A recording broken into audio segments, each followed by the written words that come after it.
By the 12.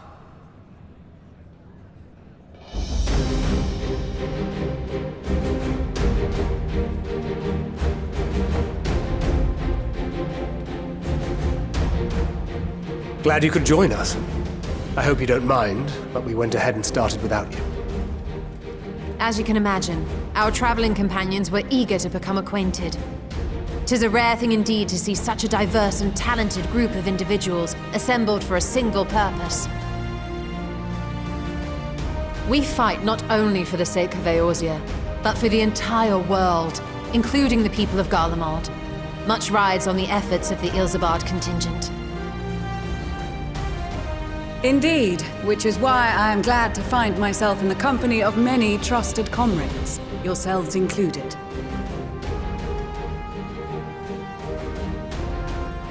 Lucia! I have come at the behest of Lord Emmerich, who has honored me with the role of Ishgard's representative. And for the good of all nations, not least my former homeland, I am determined to see this mission through to its end. We have a hard road ahead of us, but walk it we shall, together.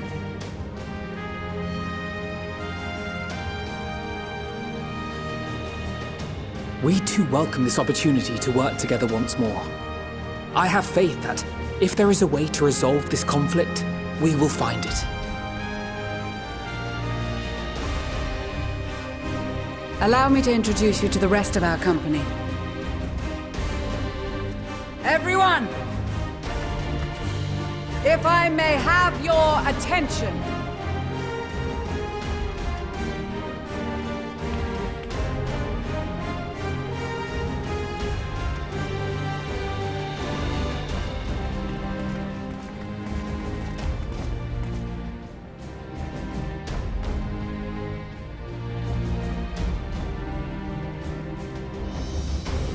Might I ask you to speak first?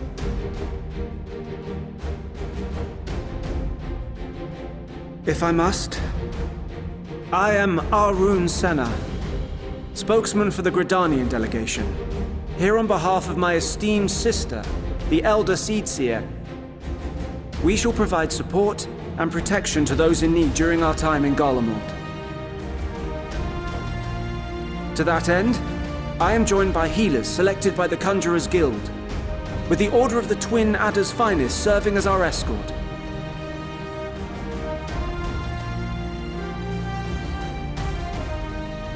Of course, with an experienced white mage such as yourself accompanying us as well, those requiring more involved treatment will be in safe hands. Raya O sends her regards, by the way.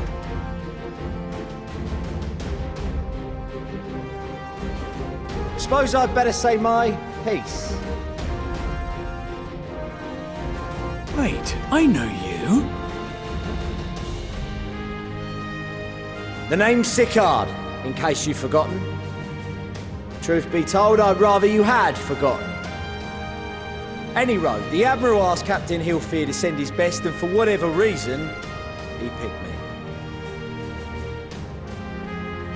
Of course, if I'd refused, I'd be the laughingstock of the bloody executioners, and my reputation's taken enough of a keyhauling as it is. But more importantly, like any pirate worth his salt, I know when you're staring down a storm, you gotta trust in the commander of your ship. So if the Admiral wants us to go to Garlemald, not for plunder and glory, but the promise of peace in our time, then that's what we'll do.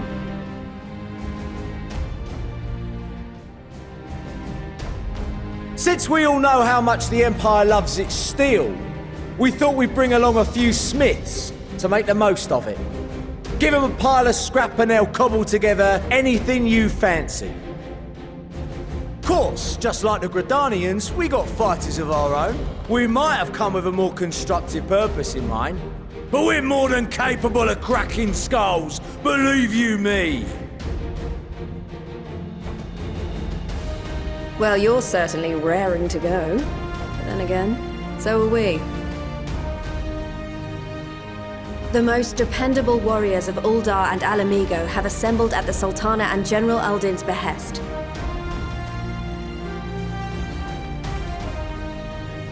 If Garlemald has truly fallen, then the whole place is likely to be crawling with Telophoroi.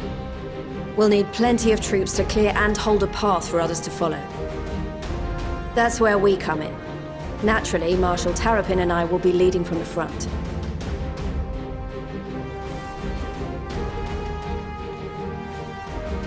It's been some time since I last saw you in your element on the battlefield. From what I've heard, you've become pretty fearsome yourself. Master Matoya? The Avatar of Destruction?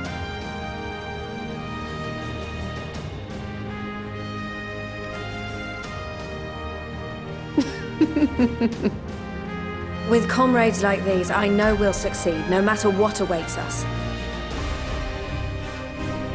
And then we might finally get a chance to enjoy a good long rest. But until then, let's give it our all.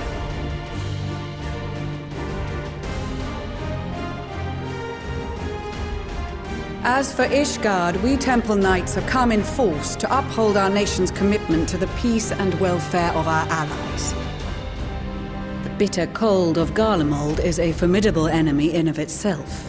Our experience fighting in ice and snow will prove invaluable in the days ahead.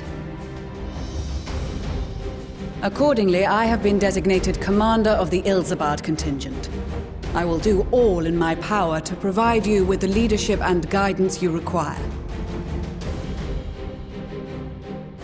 The four high houses, House Hylinart foremost among them, have arranged for a host of machinists to join us on our mission. Their knowledge of Imperial Magitech is sure to be a great boon. They will address any problems of a technical nature together with the smiths of Limpsa Lomitsa. There is another awaiting introduction.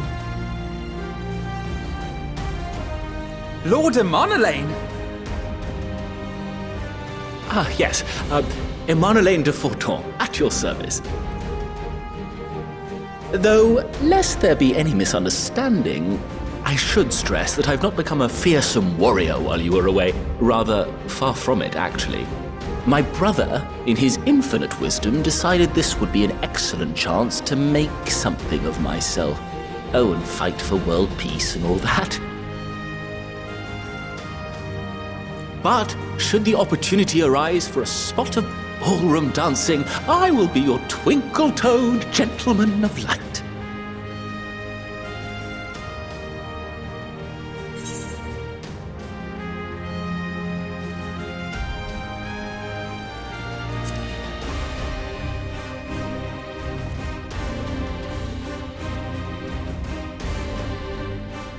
Huzzah! I cannot wait to regale Honohua with my tales of derring-do. I believe that concludes introductions for the Grand Company of Eorzea. Our allies from the Eastern Alliance were due to arrive some time ago, but it would appear they have been delayed. Would that be the shinobi of Doma? Actually, they've been tasked with relaying messages back and forth between the various Eastern nations. According to Lord Hien, however, an equally capable company of warriors has been sent in their stead. Out of my way, you preening fool!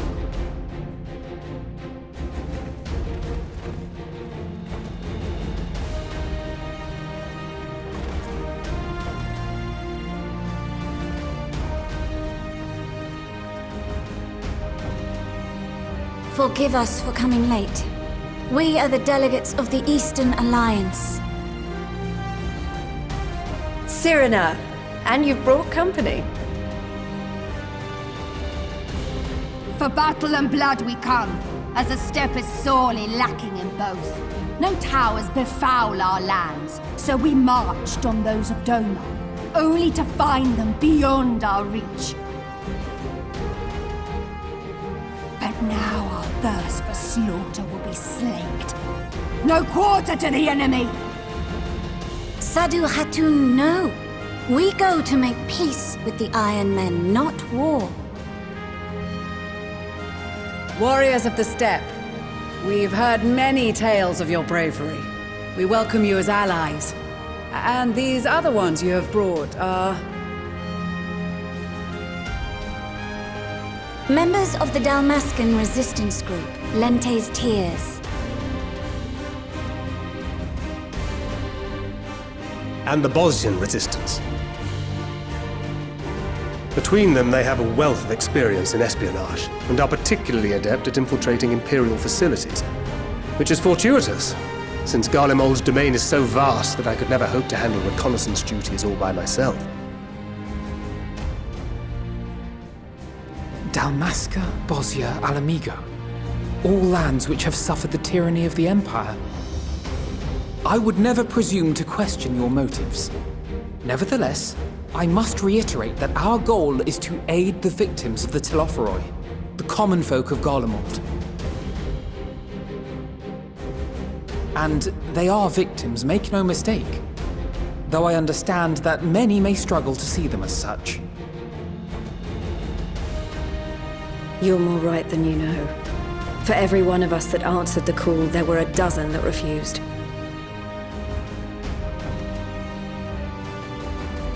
Not only in Alamigo, but everywhere we went. And who could blame them? The Empire's always been the enemy. But after seeing what we've seen, fighting and working against and with Garleans, there's no denying the simple truth. They're just people. No different from you or I. They've got their share of liars and murderers, but so do we. So do we all. Fordola, who once swore herself to Garlemald, has proven herself a trusted ally time and time again. Every Eorzean here knows Cid Garland, the Imperial defector who shared with us countless technological wonders. Maxima, who stands with us today, tried to reform Garlemald from within and make peace with Doma. So you can believe me when I say that every fighter here understands and accepts that the Imperials are not monsters and are deserving of help. Or at least that they were able to put aside their feelings for the greater good. It won't be easy, but we're all determined to make this world a better place.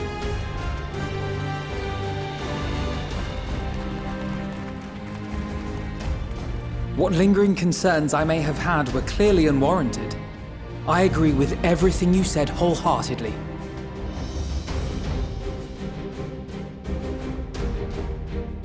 Then we are in accord. Now, let us review our strategy. To reach the Garlean capital in northern Ilsabard, we must cross the central mountain range. Fortunately, Garland Ironworks can provide aerial transport, sparing us this most treacherous part of our journey. However, attempting to fly any closer to Garlemald would attract the attention of the Telophoroi. As they appear to have seized control of the majority of the Imperial military, we must assume that includes its fleet. In addition, Garlemald possesses devices that can interfere with airship navigational systems, further discouraging an airborne approach.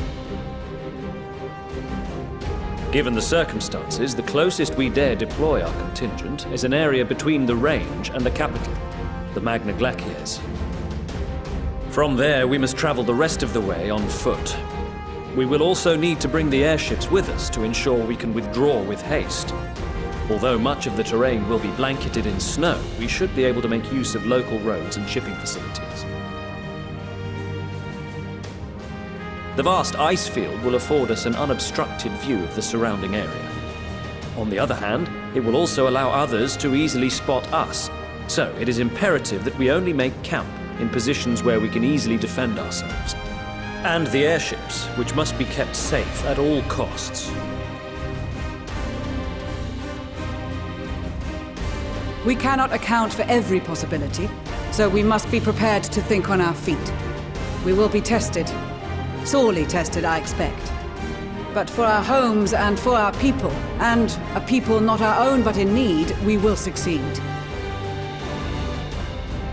Spare no effort in your preparations. Once we depart, there is no turning back.